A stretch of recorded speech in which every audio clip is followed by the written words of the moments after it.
Purple St. John's ndiyabulisa bethunana emajola ndiyabulisa egameni kaYesu amen Nkosi yami. Over to you Mambili. Oh, CEO. Molweni.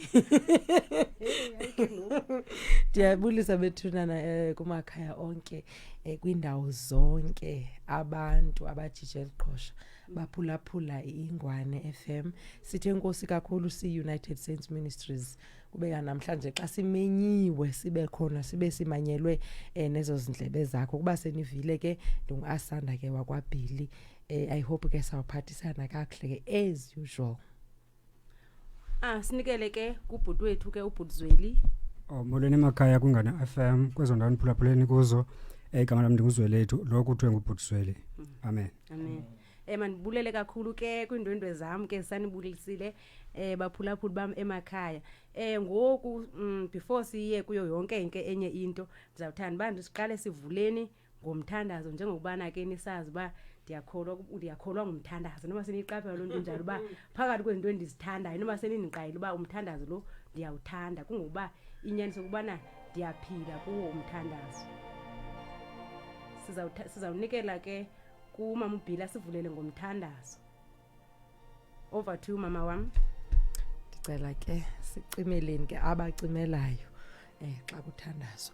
Bawe egameni likaYesu waseNazaretha Thixo wethu ongcwele Thixo wethu onamandla sithi inkosi siyabulela kakhulu ngoba wena unguThixo futhi ubusazi ngalemini into basubisihlanganisene apha Thixo wethu oyingcwele kungekho nto sihlanganisana ngayo mhlawumbi abantu bebenawuthi yona ingcono Thixo wethu oyingcwele iyabonakala kodwa sinento eyona thina esiyazi kakuhle into uba yiyo engcono Thixo wethu oyingcwele esizisayo kubantu bakho Thixo wethu onamandla ngoba lithi izwi lakho ilizwi lakho somandla libubudeko kwabatshabalalayo kodwa kuthi lisuke libe boom Thixo wethu ongcwele Thixo wethu onamandla bawo siyabulela kakhulu ke Thixo wethu abantwana bakho kwindawo zonke abathe bamamela kuzo Thixo wethu onamandla futhi inkosi ndiyazi kakhulu Thixo wethu oyingcwele ukubana nkosi yami njengoba sikhona sizothetha kule ndawo kungokubana kukhona abantu ekufuneka Thixo wethu oyingcwele bekhululekile kuzo imbophelelo zesono Thixo wethu oyingcwele sizile ke kule ndawo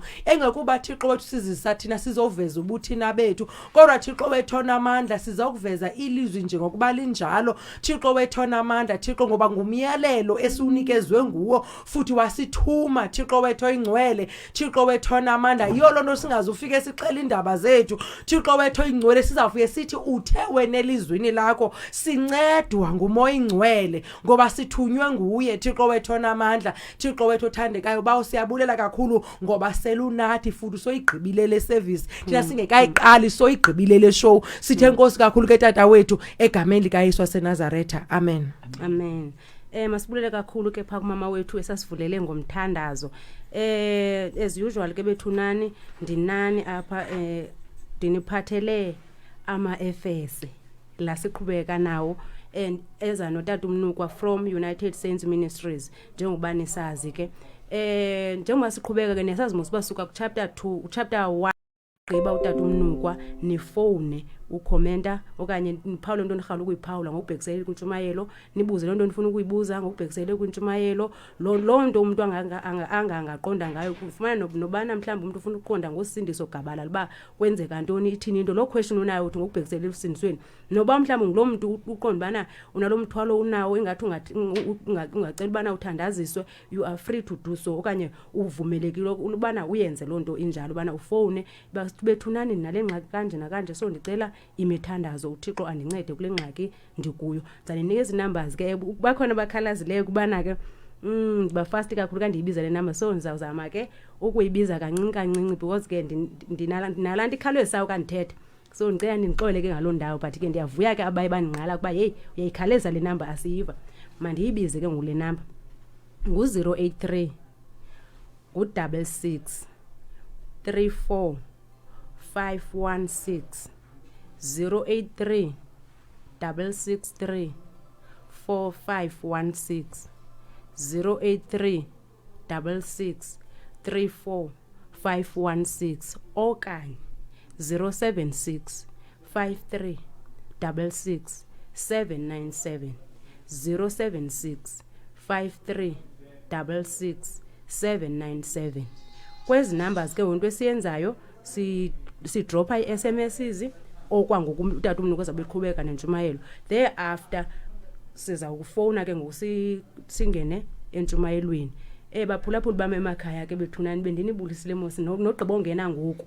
naye ndimbulisa egameni likaYesu ogqiba sijoyina ngoku sesiqhubekeka nenkqubo lena wamkelekile ebukhoneni bukaThixo ngoku thina ka imizuzu yethu iphaya kanye ku 6:15 masiyeni phaya kutata umnukwa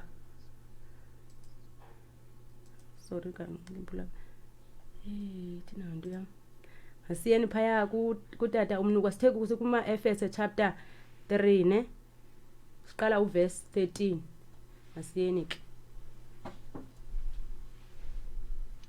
molweni bakhona ndiphinde ndibulise nguwitness Mnukwa sizoqhubeka ke ngoku nencwadi yabase-Efese chapter 3 sisuka phaa ku-verse 13 emveni koba sivile uPawulos ubizo lwakhe uthi ke ngoku kungoko ndicelayo ukuba ningethi amandla zimbandezelo zam ezingenxa yenu zona ezi ziluzuko lwenu. So look at this. Bayakwazi abantu into yoba batyhafiswe zizinto ezibetha kumntu obafundisayo. Kuyakwazeka uba athi umshumayeli oshumayela iindaba ezilungileyo otitsha izinto ezirayithi atywatyushwe ngamatye ngabangakwaziyo uyamkela loo nyaniso. Kanti bemtywatyusha ngamatye nje yinto yoba abakwazi ukwamkela inyaniso le eza nayo. Then ke ngoku le nto ke ngoku iphetha isenza idawuthi kwaba bamamelele le nyaniso into yoba ukuba ibiyinyaniso le ithethayo ubethelwane. Kaloku abantu abangakwazi uyamkela inyaniso banyanzelekile bambethe lona uthetha inyaniso. So yile nto yayisenzeka ke kuPawulos. uPawulos wayethetha imfihlelo zokuba abantu basindiswa kanjani na, aze athi amacawe ayengamaJuda ke kwelo xesha amgxoke ngamatye ambethe abe half dead abe njalo njalo abe bokoboko. So abantu bathi sebesithi yes siyayiva le nto but bathi kubethelwane into nayo. Mhlawumbi abanye babe nemibuzo ethi uThixo umyekele ntoni uba abethwe, bese kutsho kwathiwa uzava ubunzima ezishumayela kodwa ezindaba. Uthi ke ngoku please sanukwetha amandla ngezi mpandezelo ndizifumanayo ziluzuko lwenu. Actually nina nimele nithi xa nizijonga nithi ukhona umntu onodanyamezele into yokuba onyeliswe kuthethwa kakubi ngaye kwenziwe zonke ezi zinto only kuba efuna into yoba sisindiswe kungekho nto ayilindeleyo ukuyizuza kuthi? Definitely makube ikhona imfihlelo atyhilekelwe yiyo lo mntu emenza uba ayimele le nyaniso ayimeleyo. So anytime kushunyayelwa inyaniso ibethwa inyaniso ngoba izawubethwa inyaniso ngabangayifuniyo. Don't worry. In fact andisithi don't worry but you're supposed to worry about that. Izawubethwa inyaniso ngabantu abangayifuniyo. Yeke nje injalo kodwa uyazi uba iyinyaniso nje uyivele ezwini uyabambelela kuyo. Uverse 14 uthi ngenxa yoko ndiyagoba amadolo am kuye uyise wenkosi yethu uYesu Kristu. Ndiyathandaza ngenxa yoko. Inkosi yoxolo isikele nokuba ndiyabona ingathi mhlawumbi ndingaze netha amandla ngenxa yoba ani-understand into yoba then ke ngoku izimbandezelo zingaka zezantoni. Ndiyagoba kuye uThixo uyise wenkosi yethu enguYesu Kristu ngenxa yoko.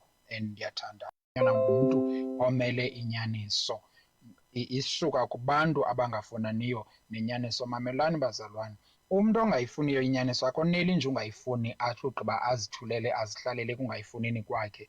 Uncikива aba bayifunayo uba wena le nto uyishumayelayo ukhe weva bani eyishumayela khona, wena uyimameleyo awuboni nuba uyaqhathwa, wena kutheni le nto usenza kanje, kutheni wazipresenta kanti kutheni unxiba kanje njena. Ucinga uba fana unguwena ungcwele khange utsho wena ubusithi ndiva mna conviction ngaphakathi. Yazi bakhona abantu ababe nendlela abazixelele be-ataya yam iza kuba njena izawuba njena but bayitshintsha isizathu sesokuba bagxokwe ngamatye kule area irayithi bebeyenza baphetha befuna ukuba bafane nehlabathi, kodwa iBhayibhile lithi ze ningamelisi okweliphakade, nibe nokutshintsha kuqala ukusuka ngaphakathi kuni ukuze nikwazi ukuzipresenta niyile ndlela uThixo afuna ngayo. But abantu endaweni babenze loo nto leyo banento yosuke bazitshintshe bazifanise nabanye abantu, kuba into esike yathanda ukuba mnandi emntwini kukwamkeleka eluntwini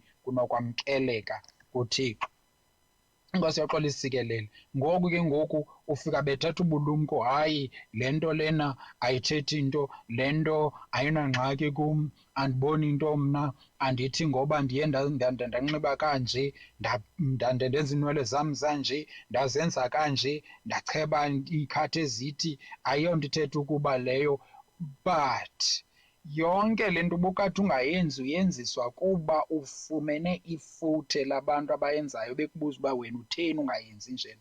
Buyekele ntoni, utheni ungakubuyele kuwe nje into yoba ngolaa xesha bendisiva kanjani, bendikade ndizipresente kanje nje, then nditshintshwe yintoni le nto, ndicengwe lilizwi ukuba ndiphinde ndibe yile nto ndiyiyo. Uba ucengwa ngalilizwi ngathi ngeke ubambe le nto ubambe yona, uyeke ubambe isitayile nefashini yabantu eza kukuxaka wena.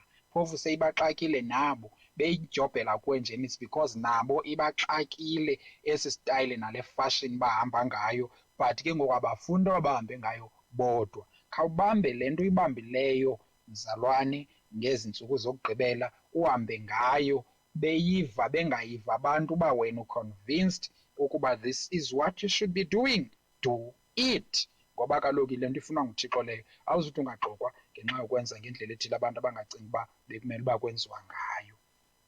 Inkosi yoxolo isikelele. Alright, so ke ngoku uthi ndiyawagoba amadolo am ndithandaze kuye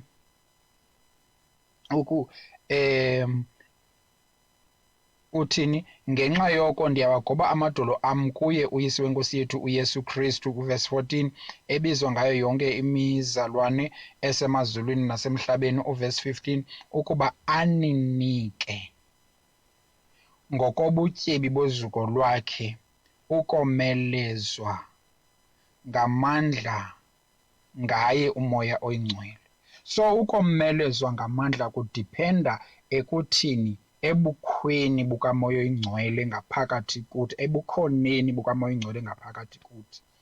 Once umoya oyingcwele ayifumani indawo yokuhlala, ngoba nantsi enye into iproblem bazalwane, ukuba umoya oyingcwele angayifumani indawo yokuhlala ngaphakathi kuthi, kuba ke umoya oyingcwele ngumoya oyingcwele. Ukuba ufika kwingaphakathi elingcolileyo elingakhange lakwazi umkhola uYesu, okwazi ususa konke ukungcola ngale ndlela amele uba limkholwe ngayo, akakwazi ke ngoku umoya oyingcwele ukuhlala, ngoba ungumoya oyingcwele. So amandla okomelela siwafumana ekuthini kube khona umoya oyingcwele ngaphakathi kuthi, ngokusingisele emntwini ongaphakathi. And umntu okufuneka eqinile ayinguye lozoqina lo ngaphandle. Umntu ongaphandle uqina kukuqiniswa kumntu ongaphakathi. Listen, umntu lona ungumoya. Umntu lona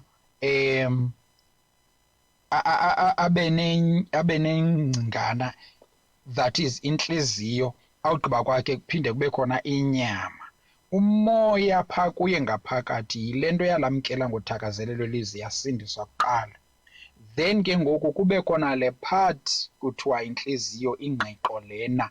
Le part yona iphakathi kwenyama nomoya, isayida kwicala elistrong. Uba umoya wakho une-conviction, uqinisekile ngento oqiniseke ngayo, intliziyo ilalela ngapha utsho ucinge izinto ezizezikamoya oyingcwele. Ngosoxolo isikelene. But ke ngoku xa kungekho njalo kuyana kube khona ingxaki ke ngoku yoba izinto zingenzeki ngokwendlela ebimele uba zenzeka ngayo, just because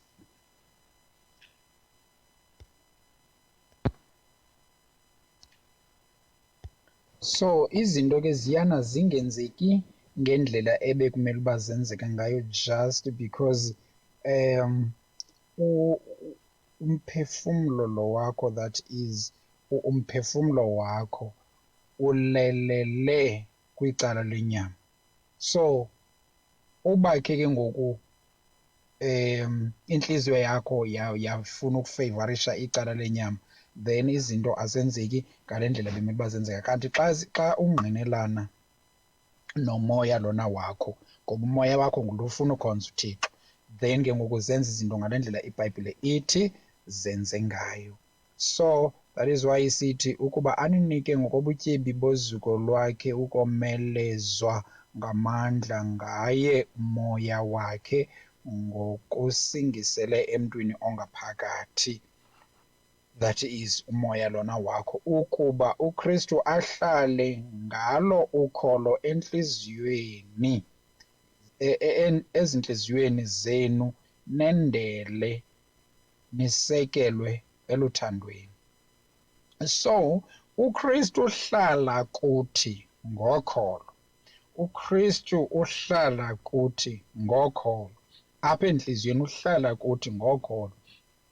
Sivuka kufuneka sizazi samamkela uKristu, and what does that mean to us? Ithetha ukuthini loo nto kuthi? Simamkele uKristu ukuze ahlale kuthi ngokholo. Emveni kwangoku siye ngokubambelela ngakumbi nangakumbi eluthandweni, sisekelwe eluthandweni. Ithi ke ngoku verse 18, ukuze nithi ndawonye nabo bonke abangcwele nibe nako kanye ukubuqiqa into ebuyiyo, ububanzi nobude nobunzulu, nokuphakama kwalo untoni, uthando. So kufuneka ke ngoku sendele apha eluthandweni kuze siyazi. You see, ukuba asikwazi uba asiluqiqi uthando lukaKristu kuthi, kuzaba nzima noba sikwazi ukumgcina kuthi ngaphakathi ngolo kholo kuthiwa masilugcine ngalo. Ithi ke ngoku, mamela kakuhle uverse 18, xa sisesendela, le nto kuthiwa wendele umntu kuyo into, it means uyijongile and akho nto ingenye emtsalela ecaleni. Xa kuthiwa madoda maGalili nimele ntoni apha nendele ezulwini nje, it means babevele bajonge ezulwini to a point yokuba ababoni yonke inye i-distraction elapha emacaleni, bajonge ukuba tyhini bawo. Sathi sesamvuyela uYesu wabe senyuka wotshona kulaa ndawo, then emveni kwako kwathi gqi ingelosi. Xa wendele entweni ujonge kuyo kanganto yokuba awufokasanga kwezinye izinto ezisecaleni. Ithi iBhayibhile bekumele uba sinjalo ke ukuzama ukujonga uthando lukaYesu ebomini bethu. Ithi ke ngoku xa sesinjalo ke ngoku sizokwazi into yoba siqiqe ububanzi, the width nobude, the length nobunzulu, the depth nokuphakama kwalo, that is the height. Kothando uthando lukaThixo kufuneka silujonge kwi-directions zonke, sijonge ubude lude kangakanani. Ewe probably asizide sikwazi ufikelele kwiqiqeni ngokugqibeleleyo le nto, kodwa makhe sihlale sicinga ngayo uba lunzulu uthando lukaThixo, lude. Uba lolu lukwazileyo ukundithatha apha lundibeke pha, lubanzi. Ezilobe kungoma ezithi lubanzi lujulile, lunzulu uthando lukaThixo, lunzulu, lubanzi, lude, njalo njalo. Siluqiqe into luphakeme uthando lukaThixo. Ekuye siluqiqa sibona indlela uThixo enza ngayo, sibona ukuphakama kwalo, sibona ubunzulu balo, sibona ububanzi balo, sibona njalo njalo. Kokuye ke siye sisondela, kokuye siye sihlala kuKristu. Nokuphakama kwalo wathi 19, kwanokulwazi uthando lukaKristu oluncamise ukwazi. Sithi ke ngoko kuye sijonge obubanzi, obunzulu, obuphakama, silwazi oluthando lukaKristu oluncamise ukwazi. Ngamanye amazwi, this love, it surpasses knowledge or understanding. Luncamise ulwazi. Ulijonge njengoba bendisitsho ndisithi uyaqhubeka nje ufocus lapha kuye lunzulu, kodwa ngoku sewusithi lunzulu awukaboni bona bunzulu balo, ngoba ngomso uzawubona enye into ebhetere kunalo uyibone namhlanje wacinga bafana luphela apho kubunzulu bothando lukaThixo. Uzawubona enye into ephinde ukutyhilele ngakumbi uba lubanzi lothando lukaKristu ebomini bakho. So okuye utyhilekelwa ke ngoku kulo ude uliqonde uba ogqithe ukuqonda. Xa kusithi into ogqithe ukuqonda, it means ingqiqo le yakho ayikwazi ukuyiqiqa le nto ngokugqibeleleyo, awukwazi ukulicomprehenda ngokugqibeleleyo because lutsibe ngapheya kwengqiqo. Ungatraya utraye kodwa yazi nje le ndawo iyaziyo ngothando lukaThixo uba lukhona, kodwa ucinga uba fana uzawulazi lonke ngokugqibeleleyo, yinto ongazukwazi uyenza ungumntu leyo. But cinga rhoqo ngalo ubunzulu balo, ububanzi balo, uzohlala kuKristu ngokholo. Okuye ulibona uba ndithandiwe mani, ndanakekela oze abanye bacule nozongoma, kokuye uyubambelela apha kuThixo uqonda intoba then ndisuka ndiyephi ke ngoku apha kuwe, kuba kulapho ndifumana uthando olunzulu olubanzi oluphakemeyo apha kuKristu. Inkosi yoxolo isikelele. Then olu thando ingathi ndingaze ndifumane lona olufuna undenza into yoba ndisuke kolu, asoze lulingane nolu lukaKristu olugqithe ukuqonda. Ithi ke ngoku ukuze niye nizala ngako konke ukuzala kukaThixo, okuye ucinga uba uthando lukaThixo lolu lundithathe ndisesezonweni. ubuThixo bengumntu ngeqale wathi phuma apha ezonweni, then ke ndizawutsho ndikwamkele. Khangatsho kanjalo, kodwa undithande ndisesezonweni, wandithanda wandithathela kuye endisusa ndisezonweni. Then uthando lukaThixo alufani nothando lomntu. Ngalo sizathu alufani nothando lomntu, lunzulu, lubanzi, luyinto njena endinganade ndifikelele kuyicaciseni ngokupheleleyo. LolukaThixo ke olo uthando. Then ke ngoku okuye siye siziqiqa ezinto siyazala ngako konke ukuzala kukaThixo. Ngoku sesigcwaliswa bubuthixo bukaThixo, kumqiqa uThixo enguThixo nguye. Kuye ke ethi ke ngoverse 20, kuye ke onako ukwenza okungaphezu kwento zonke ngokugqithiseleyo kakhulu ngaphezu kwesikucelayo nesinokukuqiqa kwamandla asebenzayo ngaphakathi kwethu. Please mamela le nto ke ngoku. Kuye ke onako ukwenza okungaphezu kwento zonke ngokugqithiseleyo kakhulu ngaphezu kwesikucelayo. UThixo uyakwazi ukwenza ngokugqithisele kakhulu ngaphezu kwento esizicelayo. Siyacela thina sicinga uba fana sifuna le nto, kanti asifuni le nto, sifuna laa nto ukuze sithi ekufumaneni kwethu leya ibalulekileyo into sitsho siyifumane le siyifunayo. But thina kuba si-short-sighted sivele sicinga uba fana sifuna le nto, kanti asifuni le nto, sifuna into engapha kwalena siyifunayo. Uyakwazi ucinga uba fana ufuna imoto, kanti awufuni imoto, ufuna imali yokuba uthenge imoto. Uyakwazi ucinga uba fana ufuna indlu okanye ufuna umzi, kanti ufuna imali yokuba ufune. Thixo ndiyacela ndiphindle, ungacela wena uphelele apha kufitshane, kanti eyona nto iyifunayo yimali ebiza kupha le ndlu ebisiwa kuThixo ke unake ibiza kupha indlu so sikuphe nefenisha yayo. Wena ucela nje uba ndike ndiwufumane ndiwubone ndithi ngumzi wam lume phaa, okanye loo nto leyo ndiyicelayo kuThixo. Ufuna into engapha kwalena, so udinga uThixo ke ngoku oza kupha ngaphezu okanye ngokugqithisileyo kakhulu ngaphezu koku kucelayo nesinokukuqiqa. Awuyazi actually yona nto uyifunayo. Wena ubona shallow, ubona le nto ikufitshane kunawe lena ikwenza ube ngathi uxingile. Ayiyo eyona nto ongase kufumane yona ukuze usombulule le nto ikufitshane kwakho. Ufuna into engapheya kwayo ezawuthi ukufumana kwakho yona ikwenza utsho ukwazi uyisombulula naleni phambi kwakho. So uThixo ke nako ubona ngapha kokuba thina sibona, asiphe ngokugqithisileyo kunoku sicelayo. But ke ngoku qaphela apha ke ngoku nesinokuqiqa ngokwamandla zinikiwe zonke, then ndiyazithatha ngokholo ngala mandla asebenza ngaphakathi kuthi. Loo mandla okholo athi ndiyayibona le nto, ezinto ndizinikiwe zezam ndinazo, then akumelanga uba ndisafarishe uThixo ndenzele zonke izinto, then ndithathe okuko kwam.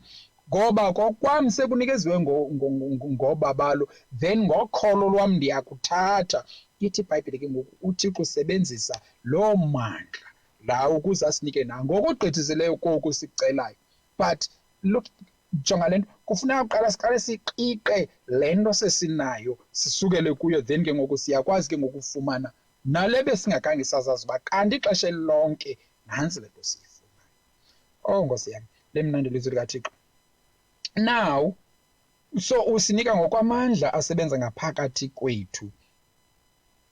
Kuye ke lo wenza ezo zinto zinjalo verse 20 makubekho uzuko. Ithi ke ngoku kuye makubekho uzuko ebandleni elikuKristu Yesu. Why kuzaba khona uzuko? Ngoba xa ngabana ibandla liyibona ezinto zithethwe nguThixo lisenzeka, bangasafarisha abantu kodwa bathi basebandleni, kodwa bavele bakholelwe ukutsho kukaThixo, batsho bakubone kusenzeka. Inkosi yoxolo isikelele, bengakhange kwathiwa mabaqale benze izinto abathi sebezenzile bashiyeke bengabonanga nto yenzekayo, kodwa bakhe bayithatha inyaniso isuke plainly, isuka apha elizwini bakholelwe yona.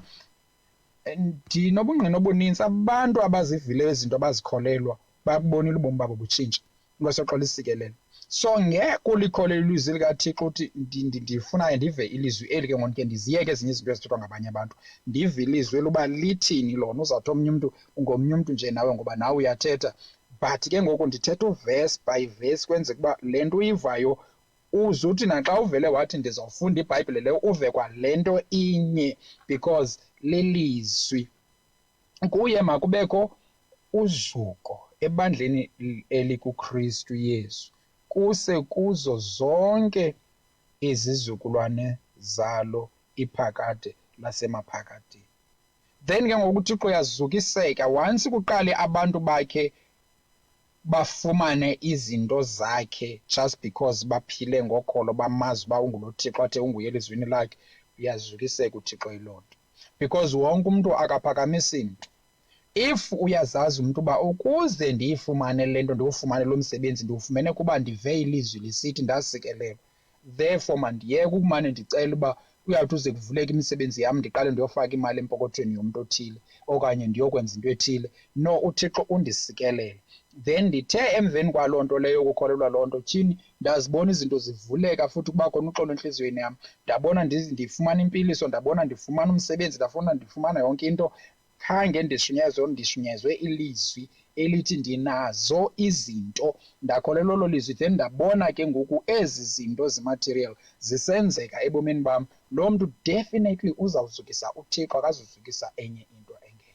So ke ngoku sisusa uzuko oluza kuthi olulambathayo silusa kuThixo ngoba sithi mamela le nto uThixo ayithetha ngawe, ukholelwe yona, uzoyibona ke ngoku xa ngabana uThixo eyiprove ubunyani bayo ebomini bakho. Utsho uzukise uThixo not umntu. Sixola isikelele. Ndiba ziyavakala ezi zinto and ukuba uyaziva ezi zinto uba noyolo only xa uthe ezi zinto wazenza ngale ndlela iBhayibhile ithi mazenziwe ngayo. Kwasoxola isikelele. Saphinda sidibane kwakhona xa sisenza uchapter 4 walencwadi yabase-Efeso. Amen. Alright ke mphulaphuli, sibulele kakhulu ke pha kutata uMnukwa from United Saints Ministries. Usithathe ke yena ke wasibeka pha kumizuzu 8:20 kubethe insimbi ka-7 o'clock. Usaphulaphule ingwane FM ke with United Saints Ministries. Ezibabe senditshilo ke andiba ndihamba indodwa ke zabanika abazalwane bam ke bakhe bangene ezwini ngoku silinde nina baphulaphuli. Bendithe ke niyafowuna pha ku 083 663 4516 083 663 4516. Niyafona napha ku 076 53 66 797 076 53 66797. Niyabhala ke ne-SMS ke kwezo numbers, niyafona nibhala i-SMS kwezo numbers, nithetha ngentshumayelo le sigqibo kuyiva. Uba une-question ngokubhekisele kuyo uwamkelekile, uba ubuza umbuzo ngokubhekisele kwintshumayelo le uwamkelekile, ububuza umbuzo ngokubhekisele elusindisweni uwamkelekile, ubuza umbuzo apha eBhayibhileni ke noba kuselo elizwi besithetha ngalo namhlanje uwamkelekile. Ubana mhlawumbi unaloo nto ungathandaziswa kuyo ucele imithandazo. Ngoku xa ixesha lethu ke lisithi 22:07 mandinikele pha ke kumama uBhili CEO wam olapha phambi kwam, mandinikele kuye ke ngoku kule mizuzu silinde nina ke baphulaphula nithi ukuthetha kwakhe ningathi mhlawumbe nolinda naqala agqiba ukuthetha immediately unantu uzongena ngefoni yakho yena uyathula uthetha kuba elinde wena it's not like yena uyathetha kuba ayilo lakhe ixesha lelakho mphulaphula ixesha lakho yena siyamboleka nje kwelixesha lakho uMaMbhili so ngokwathethayo unelungelo lokubana ufone yena immediately ufona uyathula uyangena wena masiyeni ke MaMbhili.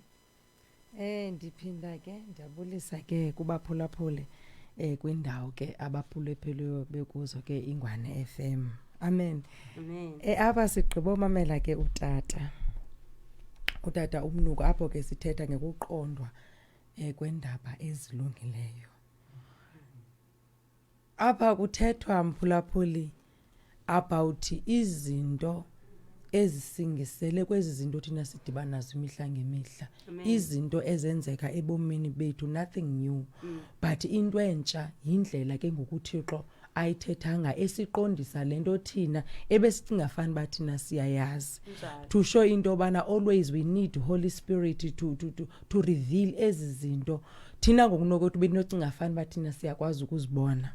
The reason why ndithetha lento ithi dithi xa ndijongileyo phana sisihlesko ndisusa pha bekusaqalwa ukuthethwa ndijonga pha uvesi 15 izidibene ke izivesizi ngoba ndizukwazi ukuba ndime ndaweni ezike but ke mza pha uvesi 15 ethi ebizwe ngayi sorry uvesi 16 ukuba aninike ngokobutyebi bozuko lwakhe ukomelezwa ngamandla ngaye umoya wakhe ngokusingisele emntwini ongaphakathi. Amen. uThixo I think besike sayithetha kwenye iradio that uThixo usinikezile ubutyebi bangaphakathi. We are no longer chasing izinto ezibonakalayo because God has given us ubutyebi elithi izwi lakhe obubutyebi basinikeze lona bona akukho into inokuyonakalisa. But ke ngokulento how to chase ubutyebi bomuntu ongaphakathi because abantu abaninzi they think to chase izinto ezimaterial zizinto ezihamba zinqamana into zangaphakathi kulityala into okubana ukuleqa izinto ezakwenza kutyebe ingaphakathi lazo zizo automatically eziprovider ezi zinto zimaterial thina sizifunayo. Amen. So ubutyebi bozuko lukaThixo ukongama koThixo kuthi ukulawula koThixo kuthi kwingaphakathi lethu automatically kuvela ke ngoku intoni kuvela new character kuthi then lo muntu uvelayo kuthi automatically uveza izinto thina ebesizichase besizifuna. That is why ithi iBhayibheli masifune etancuba ukumkani bukaThixo enye nenye yakulandela because if evulungise the problem is thina sifuna izinto sicinga ezi zinto thina sibona into basidinga zona phambi kwethu silibala into bana kukhona istrategy to get izinto sizifunayo. Sithi ni strategy ukuba masikhangele ezi zinto hidden. Yabona into sizikhangelayo zinto ezimvi ngathi mina imist lento ndithethayo ento sizikhangelayo izinto ezingabonakaliyo but eziproducer izinto ezibonakalayo. We all need into basibe ngabantu abanezinto sifuna ukuba nemoto we all need imizi siyazifuna zonke ezi zinto but isithini strategy to get those things thina sicinga fana basizinto nyane esizidingayo kokulungisa umuntu wangaphakathi. Ngubani umuntu wangaphakathi ke ngoku umoya ingcwele nguwe lingaphakathi lakho kulawula komoya ingcwele kungaphakathi lakho let's say soul yakho. So ke ngoku if ever ke ngoku ingaphakathi lakho alikwazi uconnectana nomoya ingcwele lingakwazi ukulinka with the Holy Spirit that means there is something wrong to you. You need to correct it because kaloku uma ingcwele xa ngakwazi ukulinka that means lento ingaphakathi ayingqinelani. Mosikho indawo ke ndayibona apha into okubana kuzale nje uzuko lukaThixo apha kuthi ngaphakathi ikhona indawo ezitshoyo ukwehla. That means xa sekuzele ke ngoku ubutyebi bukaThixo, kuzele ukumazi uThixo, kuzele ukuziqonda ezi zinto, kuzele ukumqiqa, asizukulahlekiseka. Silahlekiseka nje zezi zinto, siphephetheka nje yimimoya. It's simply because asimqiqi lo muntu bekumele basiyamqiqa. Lo unako ukutshintsha ingaphakathi lethu automatically nengaphandle lethu likwazi ukutshintsheka. So ithi ke ngokulonto siyazinida nyani material things but sizifuna njani. Today sithi ke ngoku kukhona izinto efuneke uzichasile. Zintoni? Ukuba mawulungise ingaphakathi lakho, ingaphakathi lakho maliconnectane kunye naye uThixo. Manje ngathi uhlehle uyangena ngolacala. Phulaphula Sangwane FM olweni. Ya, indluti njenana. Siyabulela bhuti wami. Okay. God bless you my brother. Sikusikelele. Xa ndizawuyeka Hlesko ude athi uverse 18 sisikelelwe eluthandweni.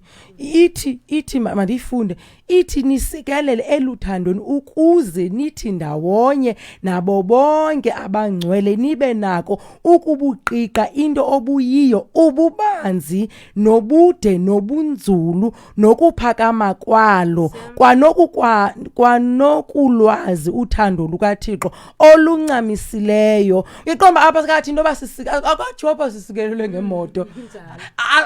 Akathethwa ngemoto, kusodwa sisikelele eluthandweni. Akwathi into okubana nisikelelwe ninemali zonke. Imali ayikhona kudala abaphulaphula. So ebenothi uThixo athi nisikelelwe ngemali. But uyayazi ba yintoni thina ngoku esidingayo. So ke ngoku ukuba ngabana ukuba singaba sisikelelwe manje eluthandweni sifuna ntoni koluthando lungacaca ngapha phandle. Usangwane FM olweni mphulaphuli. Sikhona bhuti wami Nkosi akhonto kunjani kuni? Ngathi ngimkhahle. Siyavuya into ngezinjela ngapha kokumzweni nothethe kanjani. Sizokwazi ukuzisa imbokodo yabafana. Amen tata, amen. Yabona ngizogcina nisho ngifuna nibuyise iGod bless sembokodo. Sangikhahlela. Sengabantwana sebancane kodwa nami ngikhahlela kuyo indifisa enhlizweni ukuthi ngiyazi into abangiphefuna khona ndiphefuna namaprofiti. Banonyanya phezwanyeni into bantu ufaphe ngonyeni. Ingathi ndiva ngengwanye. Andivi ngangwanye, lifuthe la. Siyabulela tata. Andilandelayo but kodwa ifuthe nalo. Oh. God bless. Asiyabulela tata wami Nkosi kusikelele. Sewansele wandika yonke isibhakabhaka nje daba. Amen. Ngikile. Kodwa into endiyifunayo ndifuna siyisele imbokodo. Abantu abangaphawu eqine nazi bami basazela nasebenzi. Laphelela kulo ndimba. Umuntu ufuna uzize sibelekwe komdala sakhe. Mina sinazi. Hayi. Amen. Seva tata Nkosi. Amen tata siyabulela kakhulu. Amen. Sathatha umuntu banke. Imizuzu yethu ngoku ipha ku 11 minutes to 7 o'clock. Mandinikele ke pha kusisi wethu ke kusisi Squash xa imizuzu yethu ipha ku 11 ibethe insimbi ka 7 o'clock. Inkosi mayibongwe baphulaphuli. Amen. Ndithi make ndivele namba phulaphuli. Zimfihlo nyani ezi azichazayo namhlanje umpostoli Paul. Amen. Because uba uyawujonga pha phezulu pha ku chapter 1. Jesus. Izawuthi heading umpostoli Paulus utyhila imfihlelo zikabani zikaThixo. Isixelo ukuthini lento ayiviwa nangubani. Injalo. But udinga ukubana ube kwi-understanding ngethile noThixo. Njalo. Amen.